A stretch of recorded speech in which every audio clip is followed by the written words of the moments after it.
5 douaniers de la DGDA ont terminé leur stage à Bruxelles en Belgique à l'école des douanes belges avec brio. Parmi eux, Wani Kinja Midero, qui a obtenu les prix du jury mention la plus grande distinction devant le directeur général des douanes et accises, Bernard Kabese Moussangou, qui fait du renforcement des capacités des douaniers l'une de ses grandes priorités.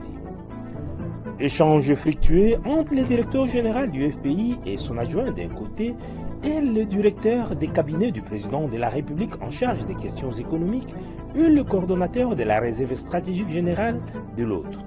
Les deux parties ont discuté sur le financement de la réserve stratégique générale, service spécialisé de la présidence de la République qui sollicite un crédit pour financer le stockage des carburants et la transformation des produits agricoles dont les céréales. Le développement de ces titres et tant d'autres dans cette édition de Fiscalité et Développement que vous présente Didi Mavambonombolo Pépé Frédéric.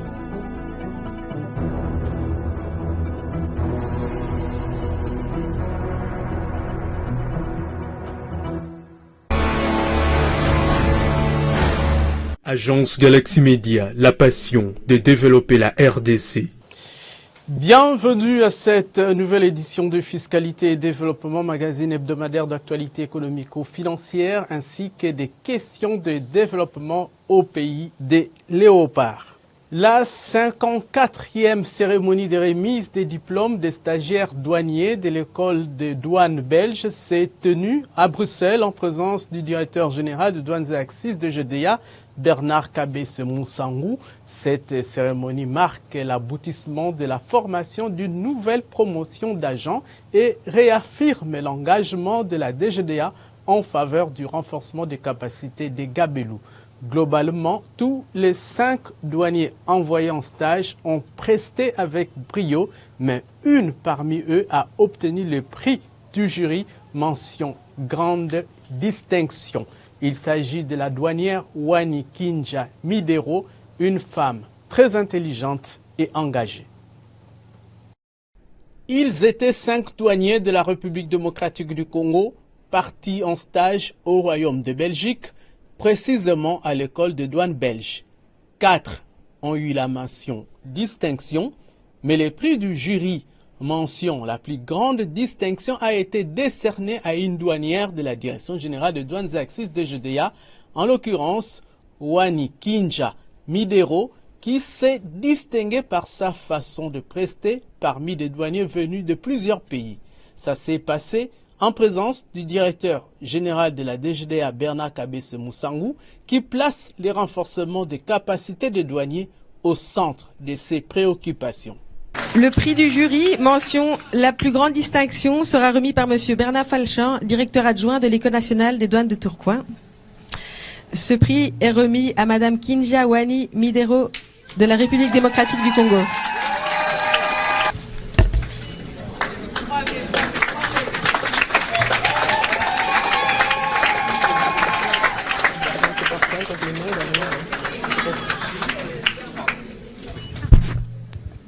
Je suis très heureux de vous remettre ce prix, d'autant que, comme vous le savez tous, l'École nationale des Tourcoing, à l'instar de l'École des douanes belges, assure des formations initiales en coopération internationale. Nous avons accueilli cette année des stagiaires de la République démocratique du Congo qui ont été particulièrement brillants. Je tiens à saluer particulièrement... Il se trouve que le représentant de la République démocratique du Congo cette année à l'école des douanes a été élu par ses pairs représentants des élèves étrangers, a participé aux commissions paritaires des élèves. Il a représenté donc l'ensemble de la session et il s'est montré particulièrement, coopératif et brillant dans la représentation des élèves en faisant vraiment avancer le sujet de la coopération internationale avec l'ensemble de nos stagiaires, et je suis vraiment très très heureux de vous remettre ce prix au nom du directeur de l'École nationale des douanes de Tourcoing, monsieur Stéphane Pigereux. Voilà, merci.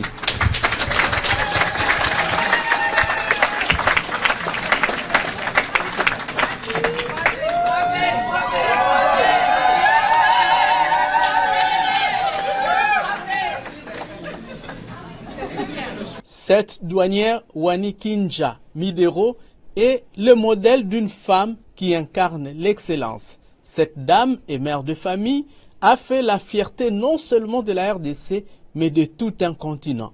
Elle devra mettre à la disposition de la douane congolaise et du Congo démocratique toutes les nouvelles expériences professionnelles acquises avec brio grâce à son intelligence. Comme le dit un adage, la compétence n'a pas de sexe.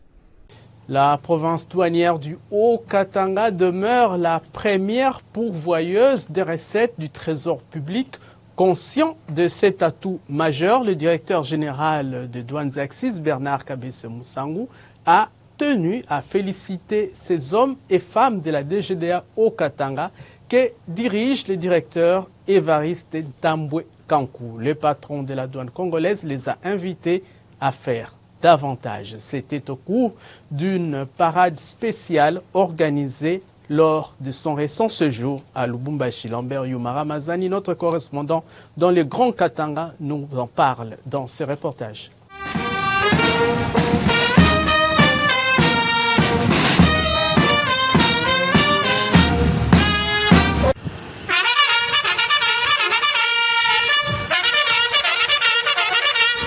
C'est le directeur général de la direction générale des douanes R6. Moi, directeur général, détachement d'honneur, cadre et agent, sort en jeu pour vous accueillir et vous rendre les honneurs à l'occasion de votre mission d'inspection de travail dans la province du Haut-Katanga. Je vous invite à passer le détachement en revue. Devant vous, le commandant de détachement, Kalino Malanga.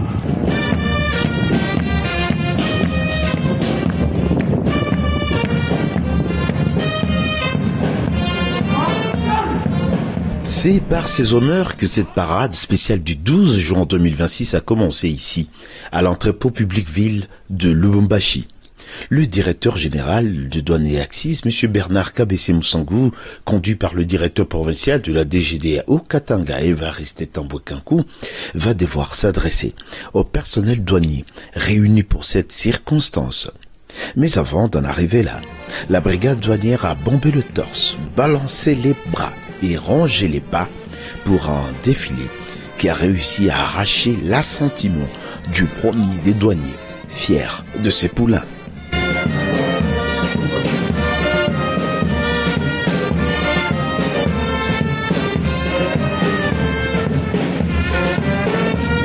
Un mot particulier aux unités de brigade qui viennent de nous faire une belle parade avec une belle synchronisation et une cadence. Et encore une fois, félicitations à la brigade.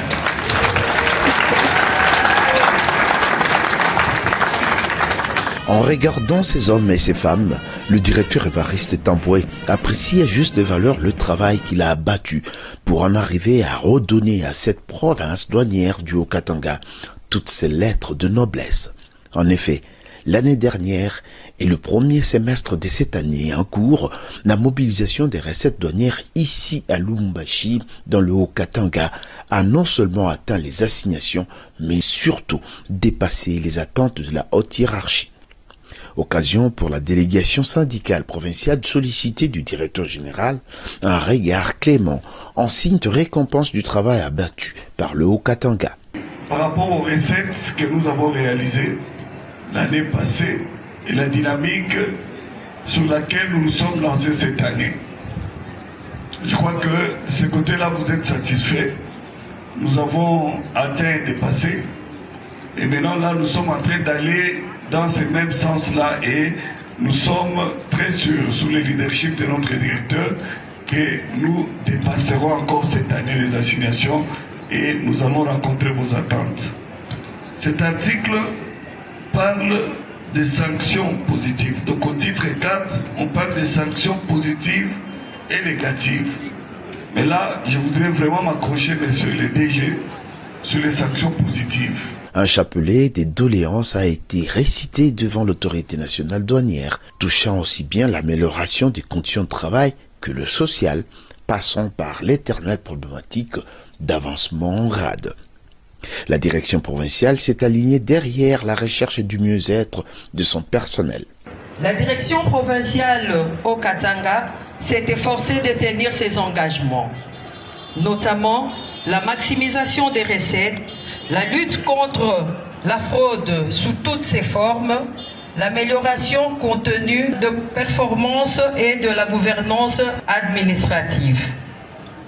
Ces résultats encourageants sont le fruit des efforts conjugués de tous sous le leadership éclairé de Monsieur le directeur provincial, nous citons Monsieur le directeur Évariste Tamboué-Kankou, dont la vision et l'encadrement ont permis à notre province douanière d'atteindre ses assignations et de relever de nombreux défis. Nous sommes convaincus d'être sur la bonne voie. Les progrès enregistrés nous encouragent à poursuivre notre élan avec détermination. C'est dans cet esprit que nous permettons de solliciter auprès de votre bienveillance des faveurs pour les cadres et agents qui se sont distingués dans la mobilisation des recettes. À cet effet, un cahier des charges vous sera remis. Aux cadres et agents, je vous invite à accueillir une fois de plus Monsieur le directeur général, comme nous savons bien le faire ici chez nous.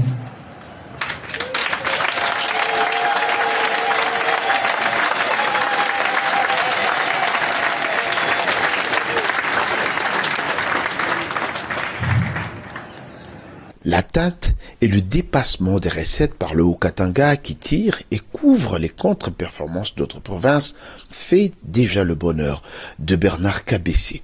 Le directeur général ne peut s'en cacher. Je voudrais également transmettre mes félicitations à toute la direction provinciale, le cadre et agents, qui sont au front tous les jours, n'est-ce pas, et qui permettent, n'est-ce pas, d'améliorer notre capacité de mobilisation de recettes.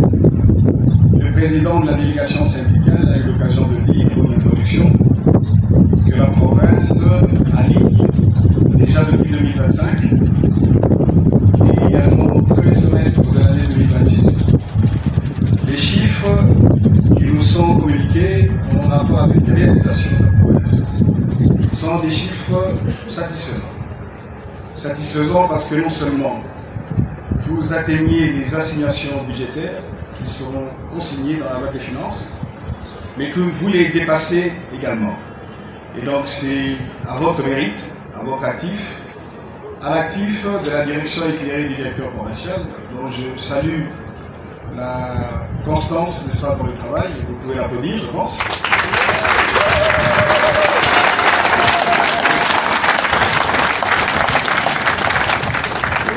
Mais vous pouvez également vous applaudir vous-même parce que le mérite est là. Mais il faut plus.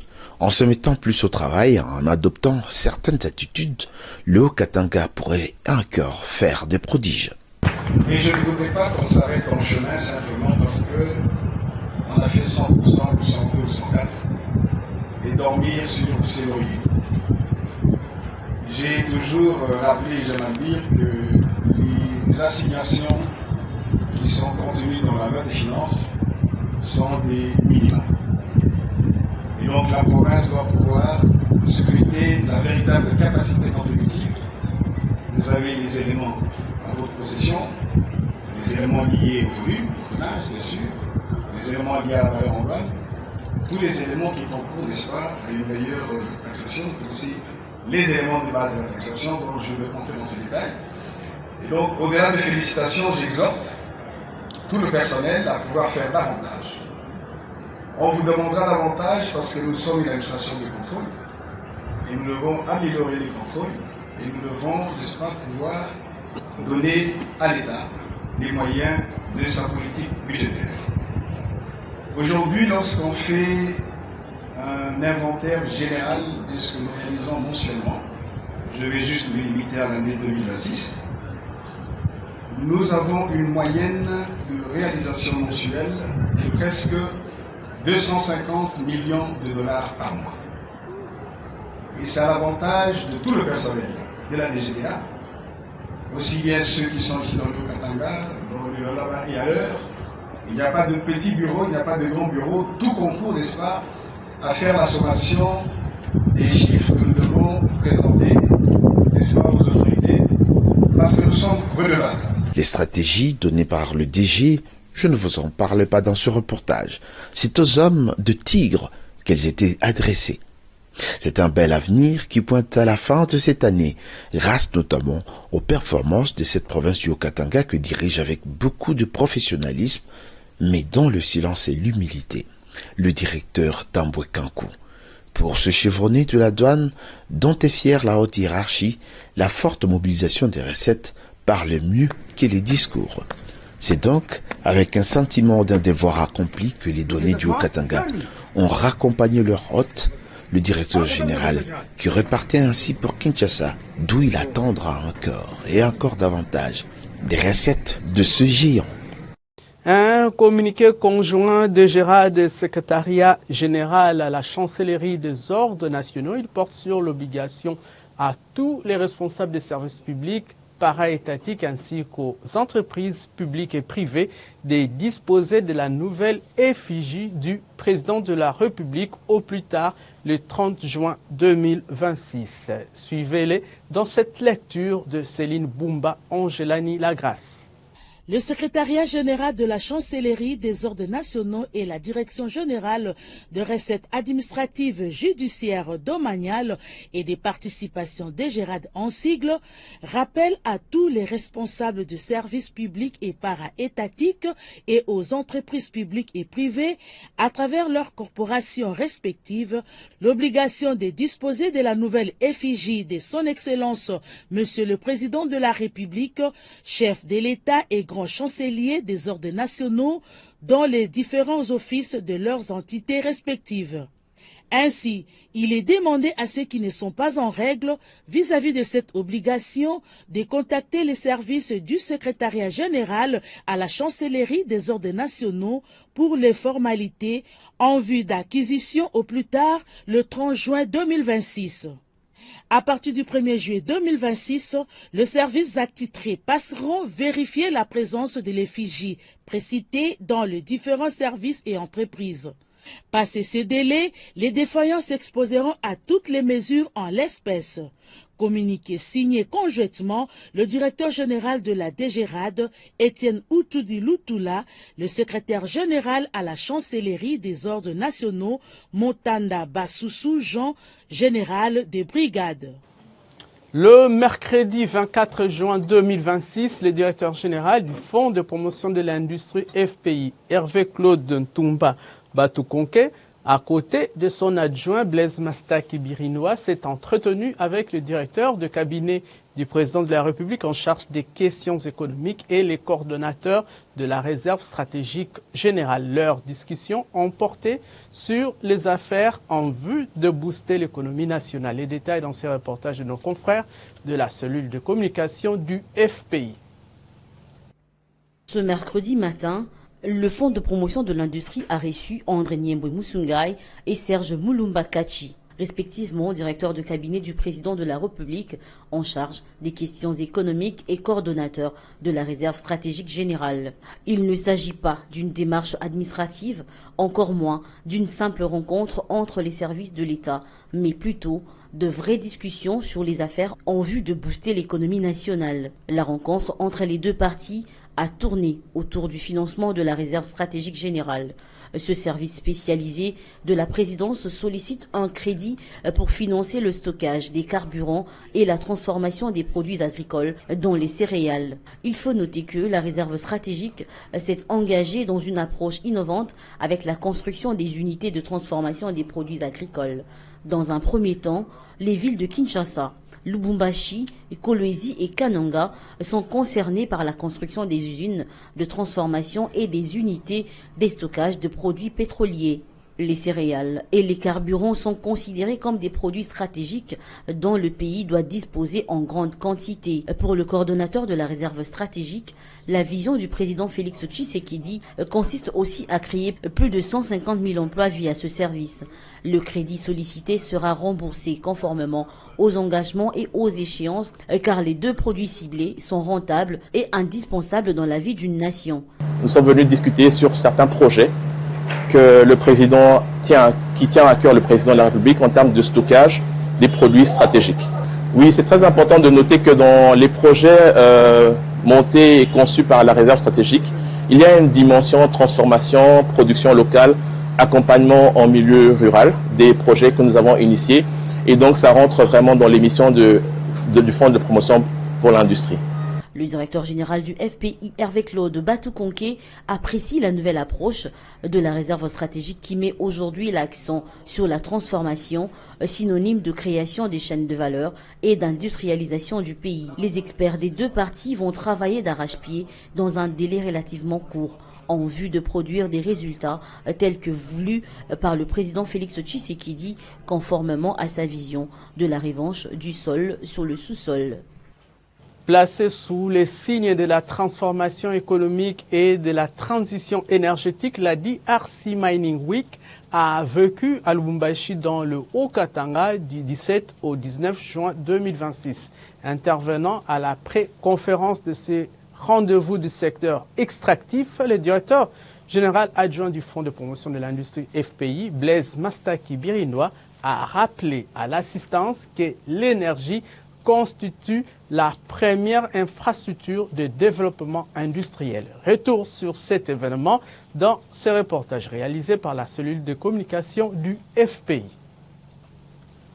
Lubumbashi, capitale minière de la République démocratique du Congo, accueille depuis ce mercredi la DRC Mining Week 2026, l'un des plus importants rendez-vous du secteur extractif africain.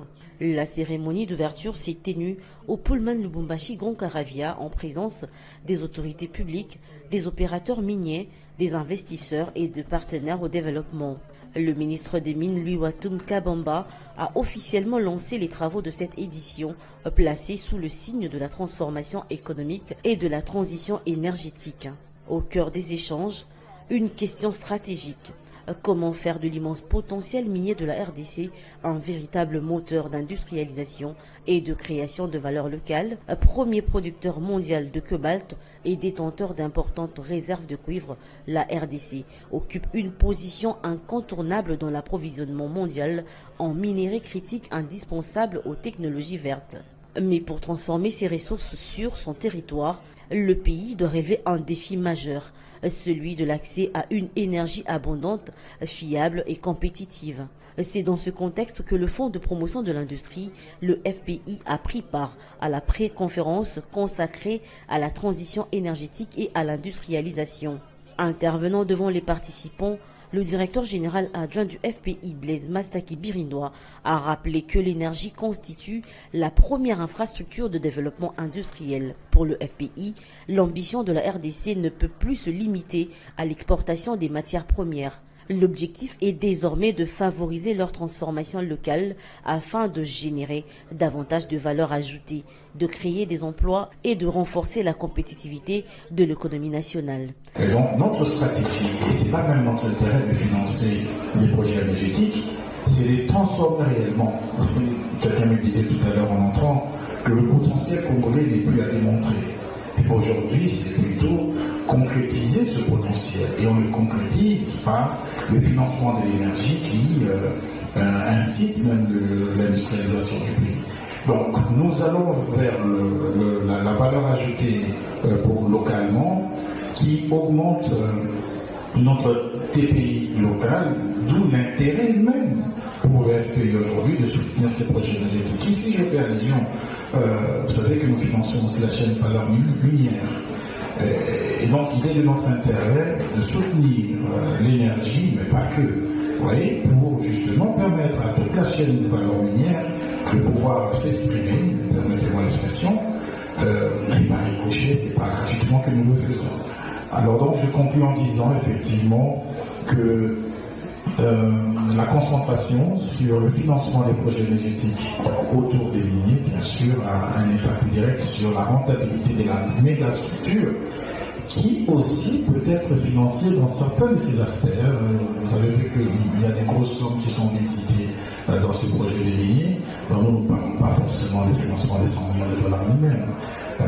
Nous parlons justement du financement assez raisonnable de 30 millions, 20 millions de dollars pour financer une activité concrète de transformation Le minier qui produit l'acide localement, on peut demander justement le financement du FPI pour produire l'acide localement, mais parce qu'en produisant l'acide qu'elle va utiliser elle-même ou qu'il va utiliser lui-même, il va aussi payer la TP locale.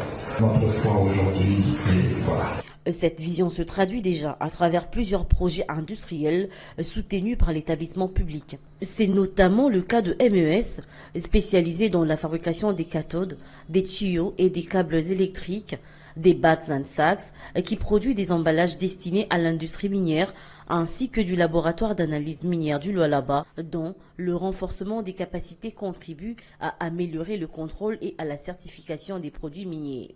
Parallèlement, le FPI accompagne également plusieurs initiatives énergétiques structurantes, parmi lesquelles les études pour l'implantation de la centrale hydroélectrique de Tchibassa, le projet de centrale photovoltaïque de Chipuka actuellement en phase de financement, ainsi que le développement du barrage de Mbombo. À la DRC Mining Week 2026, le message est clair. L'avenir du secteur minier congolais ne se jouera pas uniquement dans les mines. Il dépendra aussi de la capacité du pays à développer les infrastructures énergétiques nécessaires pour soutenir son industrialisation et transformer durablement ses ressources naturelles en richesse nationale.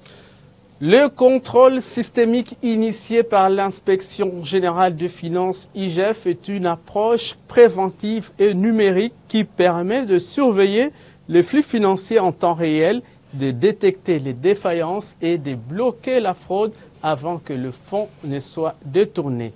Il ne remplace pas la patrouille financière, au contraire, il la renforce. Il fait partie du plan stratégique triennal 2026-2028 de l'IGF. Dans le souci de bien comprendre cette nouvelle approche, je vous convie à suivre les explications de l'inspecteur général de finances, chef des services, Christophe Pitassi-Bailly. Nous ne sommes pas encore dans le contrôle systémique. Le contrôle systémique, c'est un projet. C'est un projet qui sera en maturité quand nous aurons réalisé pleinement notre plan stratégique. En attendant, nous continuons à travailler comme par le passé et en essayant d'améliorer nos méthodes de travail. C'est une précision de taille. Parce que les gens ne peuvent pas demander des résultats à ce qui est encore un projet. Je pense que les gens de la presse doivent bien les retenir. Il y a beaucoup d'incompréhension dans ces histoires.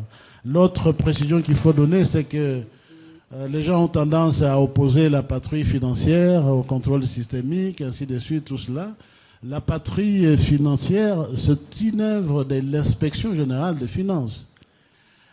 C'est une méthode de travail de l'inspection. Elle n'est pas liée à une personne bien déterminée.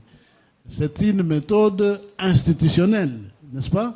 Nous la pratiquons, nous continuons à la pratiquer là où c'est nécessaire. Nous continuons à pratiquer les contrôles a posteriori là où c'est nécessaire. Ce sont des stratégies institutionnelles. Ce ne sont pas des stratégies personnelles. Vous devez bien le comprendre, n'est-ce pas? Et le contrôle systémique, comme on est en train de le dire, ce n'est pas la méthode magique de Christophe Bitassimou. C'est la méthode, c'est un projet de l'Inspection générale des finances. Et lorsqu'il sera effectif avec ses effets que je pense plus que positifs, c'est à l'actif de l'IGF qu'il faut les mettre. Alors, pourquoi devons-nous évoluer dans notre stratégie? Je venais de le dire que les flux financiers sont de plus en plus complexes. Les systèmes de gestion sont numérisés aujourd'hui. Les privés, ils sont très souples que l'administration. Lorsqu'il y a une évolution technologique, et ils adoptent ça directement. C'est pourquoi ils sont efficaces. Ils modernisent de façon continuelle et rapide leur mode de gestion. Et l'administration, comme c'est le cas, nous sommes toujours en retard. Donc, nous devons évoluer dans notre système pour que nous puissions nous mettre au diapason de l'évolution du monde, de l'évolution des systèmes de gestion. Alors, le contrôle systémique est une approche modernes, comme vous pouvez le constater, et qui reposent essentiellement sur l'exploitation massive et automatisée des données. Elle repose sur l'analyse transversale de systèmes d'information, la surveillance intelligente des opérations financières et la détection proactive des anomalies inhérentes, les incohérences et risques. Lorsque nous allons mettre en place notre infrastructure digitale, nous aurons l'accès à temps réel à des données et le contrôle systémique va s'appliquer justement sur ces données-là pour les analyser, découvrir des risques qui se manifestent dans les systèmes, établir des cartographies des risques et en fonction de l'acuité des risques, nous intervenons sur terrain. Nous faisons nos programmes d'intervention. En pratique, ce système consiste à se connecter au système source. Ce système source se trouve dans les administrations de l'État. Je peux vous citer par exemple, à la douane, nous avons Sidonia World. Nous avons à la DGI un système informatique. À la DGRAD, nous avons un système informatique, l'OGIRAD. Nous avons à la Banque centrale ISIS Régie, ISIS DDR. Nous avons le SEGIS pour le commerce extérieur. Nous avons beaucoup de plateformes qu'il y a dans le pays. Aujourd'hui, nous accédons à ces systèmes en faisant des extractions ponctuelles. On veut faire un travail sur une période donnée, nous y allons, nous faisons la réquisition, on nous donne les informations, nous les traitons avec les logiciels qu'on a cités là-bas, et une fois traitées, ces données sont perdues. Ce qui va changer, c'est que nous serons connectés de façon permanente. Ces données, nous devons les avoir de façon permanente, en temps réel et en intégralité. C'est un grand changement. Je pense que si vous vous en rendez compte avec nous, ce système ne pourra être que plus efficace que tout ce que nous avons déjà fait jusque-là. Parce qu'il va nous permettre d'avoir une surveillance générale, une surveillance à temps réel, permanente, et nous permettre de travailler calmement, sans précipitation, sans réagir aux événements, mais va nous permettre d'anticiper sur les événements et de mitiger les risques avant qu'ils ne se produisent.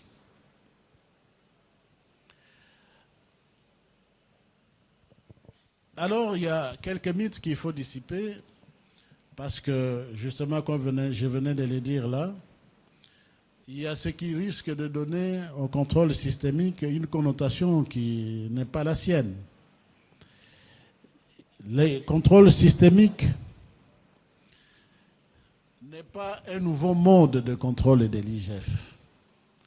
Parce que les gens, ils comparent la patrouille financière, le contrôle systémique. Ce n'est pas un nouveau mode de contrôle. C'est juste une appellation, comme je venais de le dire, qui consiste à maîtriser le système État et les flux qui y circulent. Mais c'est un système qui permet à englober en une seule approche tous les systèmes de contrôle, toutes les stratégies de contrôle que l'IGF a déjà menées jusque-là. Ce qui est dans nos textes, c'est que nous faisons des contrôles a posteriori, c'est-à-dire nous faisons des contrôles après les actes de gestion, mais dès lors que nous avons les données, nous les analysons, nous pouvons découvrir des anomalies qui se sont passées avant. Nous croisons les données et nous découvrons qu'il y a une année, il y a 2 ans, où il y a quelque temps, quelqu'un a commis une erreur ou un détournement. À ce moment-là, ce contrôle systémique, c'est un contrôle a posteriori. Parce que nous traitons sur une donnée historique, n'est-ce pas? Donc c'est un contrôle a posteriori. Il peut se faire aussi que nous découvrons quelque chose qui est en train de se dérouler. Un mouvement suspect d'argent et nous demandons qu'on puisse arrêter ces mouvements-là. En ce moment-là, c'est un contrôle concomitant, n'est-ce pas? Et nous pouvons aussi avoir affaire à un mouvement que nous considérons suspect, que nous suivons, et nous l'arrêtons avant que l'erreur ne puisse se faire. Nous arrivons à faire des signaux et de les dénoncer ou à l'arrêter avant qu'il ne puisse se réaliser. C'est à la fois du contrôle concomitant et du contrôle a priori. Donc, le contrôle systémique, c'est un contrôle englobant et qui englobe toutes les stratégies de l'inspection générale des finances. Il ne s'oppose à aucune de ces stratégies. Lorsque vous lisez nos textes, il n'y a nulle part où vous verrez le terme patrouille financière, où vous verrez le terme contrôle systémique. Ce qui est dans nos textes, c'est le contrôle a posteriori, concomitant et a priori. On prend à présent les nouvelles de cours des principales matières premières sur le marché international.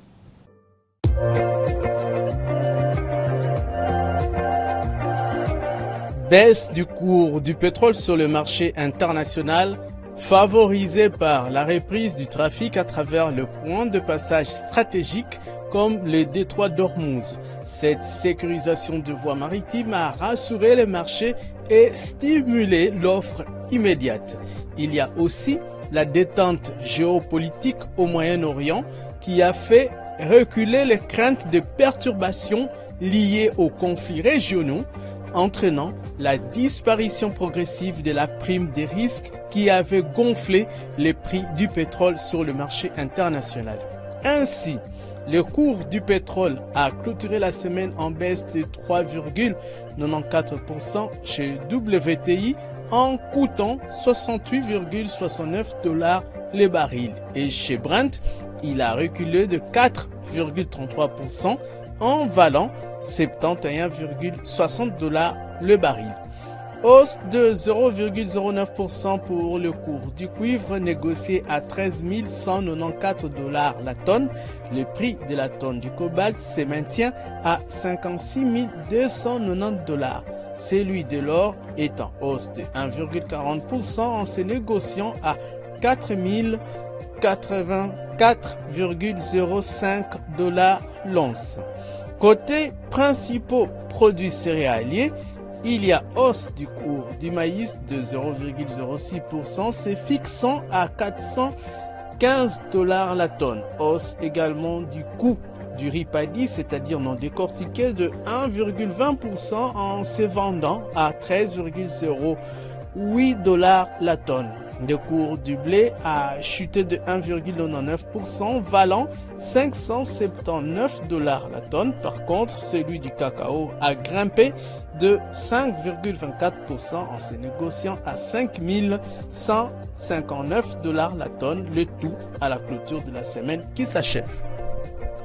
Lors du dernier numéro de Fiscalité et Développement, Jérôme Sekana Penepapa, coordonnateur national de l'AS Belle Toile d'Araignée, avait relevé certaines faiblesses dans le système financier en République démocratique du Congo en martelant sur des réformes majeures qui doivent être appuyées par le gouvernement afin que l'État puisse trouver le moyen de financer son programme d'action. On revient sur la réflexion de Jérôme Sekana au micro de votre magazine.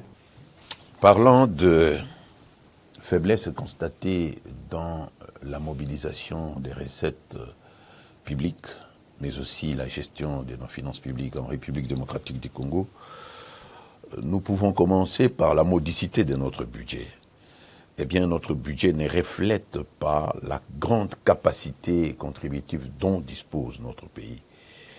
Nous sommes 120 millions de Congolais, mais moins de 300 000 personnes physiques et morales confondues sont répertoriées dans les registres de la Direction générale des impôts, ce qui prouve à suffisance que nous brassons des milliards dans les secteurs informels que l'État n'arrive pas à capter. C'est une faiblesse majeure et depuis une trentaine d'années, on n'arrive pas à relever ces défis.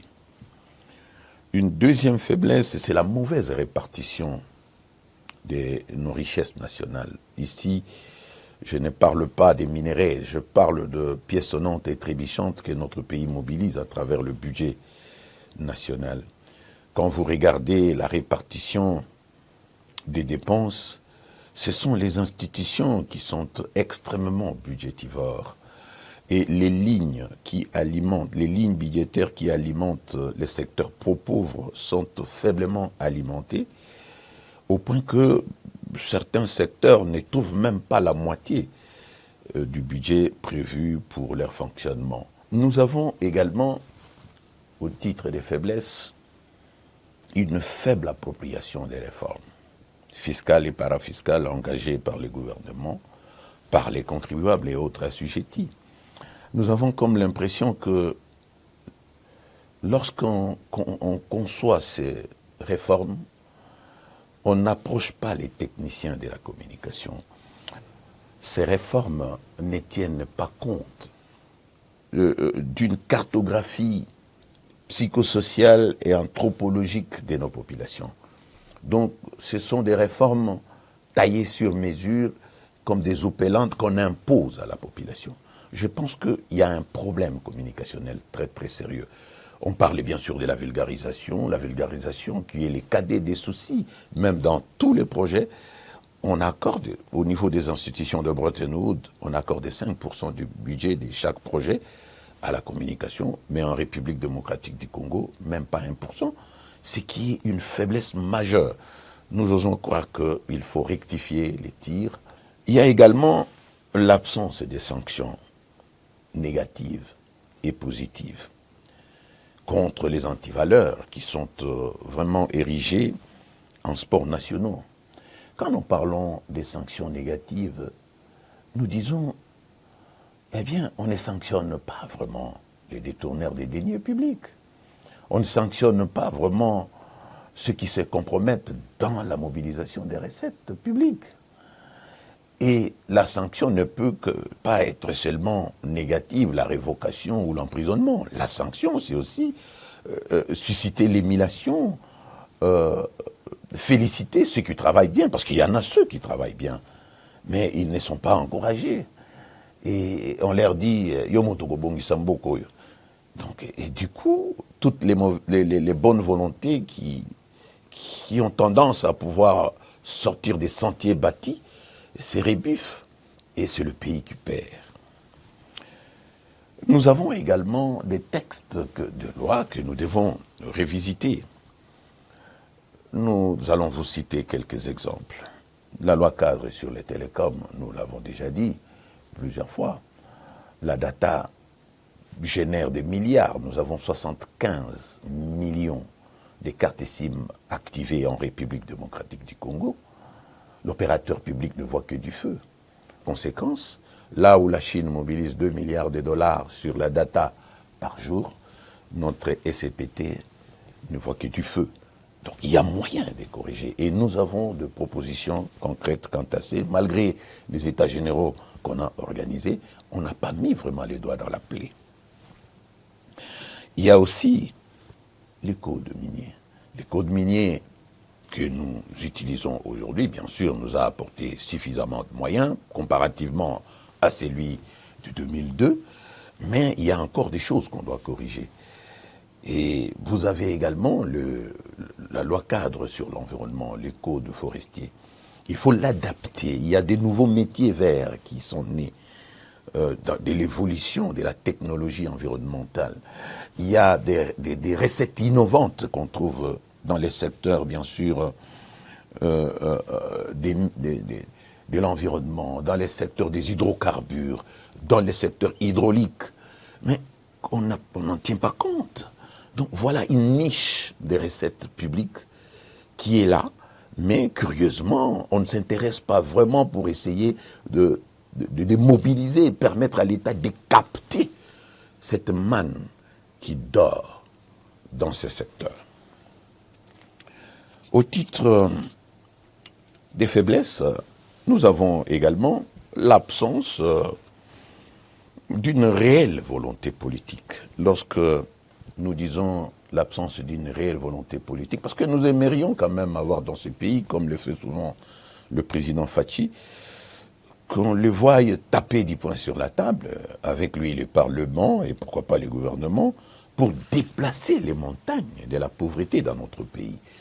Il est anormal que nous soyons un scandale géologique, un pays considéré comme scandale géologique, un pays solution aux enjeux environnementaux, d'un côté, et de l'autre, que nous puissions continuer à compter des morts dus à la pauvreté, que nous puissions continuer à voir la pauvreté se répandre telle une traînée de poudre, alors que nous avons des richesses qui dorment sous nos pieds. Donc, il y a besoin de pouvoir booster les activités économiques à travers une volonté politique réelle. Et il y a moyen de travailler cet aspect des choses. Passons maintenant aux recommandations. Eh bien, il y a des choses très positives que le gouvernement est en train de réaliser. Nous allons parler par exemple du secteur financier. Nous devons féliciter ici les ministres Doudou Fambali Koundé des Finances, sous l'impulsion du président de la République. Il a réussi ce que d'aucuns, avant lui, n'ont jamais réussi. Nous parlons ici de lever des fonds, 1,250 milliard de dollars, de l'eurobond que nous avons levé au niveau de Wall Street. Vous pouvez vous imaginer, mesdames, mesdemoiselles et messieurs, Wall Street était capable de mettre à notre disposition 5 milliards de dollars. Donc, il y a encore l'argent là-bas. 3,750 milliards de dollars que nous pouvons lever. Mais le ministre Doudou Fambali Koundé n'a pas pu accepter que cet argent soit viré dans les comptes généraux du Trésor de la Banque centrale en République démocratique du Congo, tout simplement parce que nous n'avons pas des études de faisabilité. Nous n'avons pas de projet bancable. C'est une insulte à notre intelligentsia. Un pays continent où nous avons de problèmes sérieux d'infrastructure, nous avons des problèmes sérieux de mobilité, un pays où nous manquons presque de tout, et une opportunité financière s'offre, nous sommes incapables de monter des projets. Donc, on peut acheter des centaines d'avions pour redonner vie à nos compagnies aériennes de l'État. On peut acheter des bateaux, pourquoi pas? Nous avons le boulevard flottant, notre majestueux fleuve Congo. Nous pouvons rentabiliser ces boulevards flottants. Il y a de l'argent à prendre là-bas. On peut construire des autoroutes à péage. On peut aussi acheter des locomotives, des wagons marchandises, des wagons passagers. La SNCC, est-ce que la SNCC n'a pas un projet qui peut lui permettre d'acheter 50 locomotives, une centaine de wagons? Est-ce que l'ONATRA n'a pas un projet dans les tiroirs qui peut lui permettre d'acheter une cinquantaine de locomotives et des wagons passagers et marchandises? Mais avec cet argent, on peut réhabiliter les réseaux ferroviaires en République démocratique du Congo. Lorsqu'on a le réseau ferroviaire réhabilité, on a les 2 compagnies aériennes dotées des avions, des autoroutes à péage, on a des bateaux qui naviguent, mais il y a de l'argent à prendre. Pourquoi on ne les fait pas? Est-ce que nous pouvons vraiment accepter cette faiblesse en disant que en République démocratique du Congo, il y a 3,750 milliards de dollars qui peuvent atterrir du jour au lendemain dans le compte général du Trésor public, mais nous sommes incapables de monter des projets bancables. Donc les idées sont là, de projets sont là, capables de pouvoir rembourser l'argent qu'on peut prendre, qu'on peut lever au niveau de la bourse. Mais, on n'a pas bien vulgarisé les rebonds. Je vois encore le gouvernement qui s'attelle à mettre sur pied une bourse de Kinshasa, ce qui est une bonne chose, mais on ne vulgarise pas assez. Des réformes comme ça, il faut pousser le peuple à s'approprier. Il faut bien expliquer. Ce numéro de votre magazine d'information économico-financière et dossier de développement, fiscalité et développement est ainsi terminé. Merci de l'avoir suivi ici et partout ailleurs.